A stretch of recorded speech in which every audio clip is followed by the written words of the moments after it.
when the image of disruptive antics of some of the members of parliament floods the mind, it is possible to overlook the important role that MPs play in a democracy like ours. In our democracy, the Constitution is the supreme law of the nation. It decides how our government is supposed to run and sets out the roles of the executive, legislative, judiciary, and the Agong. The Malaysia Parliament is made up of Dewan Rakyat and Dewan Negara. During the general election, we elect 222 MPs to the Dewan Rakyat as our representative. Currently, we have the 14th parliament in session, which means that this parliament is made of the MPs who were elected in the past 14 general election. What are their roles in our democracy? The most important role of the MP is their legislative power. They have the power to make the necessary laws for peace, order, development, good governance, education, national harmony, the environment, and so on.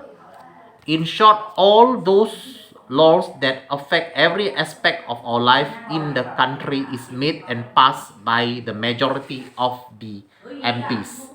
This is a very important role because the kind of law that are made will not only affect the development of the country but will impact directly on the quality of life of the citizen. For example, in a multi-ethnic and multi-religious country like ours, if we wish to keep a harmonious relationship between the citizens, the MP need to ensure that laws are passed that forbid unjust discrimination based on ethnicity or religion. It is not enough to speak about the rule of law if the law itself is unjust or draconian. The MPs must ensure that the laws that are passed in Parliament are properly debated from all angles and truly benefit the country and the citizens. Hence, all MPs should be given sufficient time to study and conduct research on the laws sought to be debated in Parliament and not try to pass them stealthily based on partisan majority. Stakeholders and citizens ought to ensure that their respective MPs from their constituency properly appraise themselves of the draft bills. Since law affect every important aspect of life from personal liberty to access to economic opportunities, this is one duty of the MP which they should not shirk from. I would suggest that every citizen should make sure that their respective MP perform this duty diligently. You will find constant engagement with the MPs on draft bills in a vibrant democracy, including the expression of public pressure by way of peaceful protest against draft bills. MPs are concerned with national issue and policy matter. In a mature democracy, MPs should be troubled with local issues such as the street light that is not working or a pothole on the road. These are municipal matters and the local authorities can look into them, though the MP is also required to take care of his constituency. However, it should ideally be a matter that requires federal intervention. For example, the issue of access to education or the quality of the national educational standard. Our democracy is so designed that the country is run by the citizens through the proxy of their MP. In this respect, Parliament is given the power to create the executive body, to enable the appointment of a Prime Minister, and to allow the Prime Minister to form his cabinet of ministers. Though in the Constitution it is the Agong that appoints the Prime Minister, the Prime Minister so appointed is one who commands the confidence of the majority of the MPs. In other words, the MPs should become part of the ruling party or part of the opposition.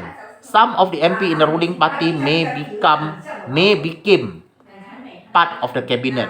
Both the Prime Minister and the cabinet are answerable to Parliament, and this is the manifestation of accountability to the rakyat.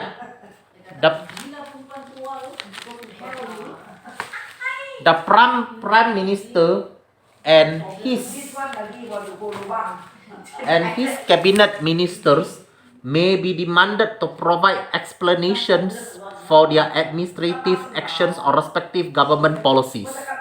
Since our parliament is accessible to the rakyat, it is possible for the rakyat to be the checks and balance as well due this accountability and transparency of explanations in parliament. Due to the nature of politics and partisan interests, for accountability to truly exist, you will require a strong and credible opposition to act as a responsible watchdog or critic of unjust or irrelevant government policies. For the government to run, you require funds.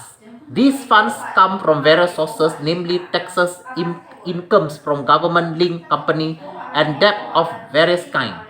This is why the budget is debated and passed in Parliament annually, as it will determine the sources of funds and how the funds will be spent.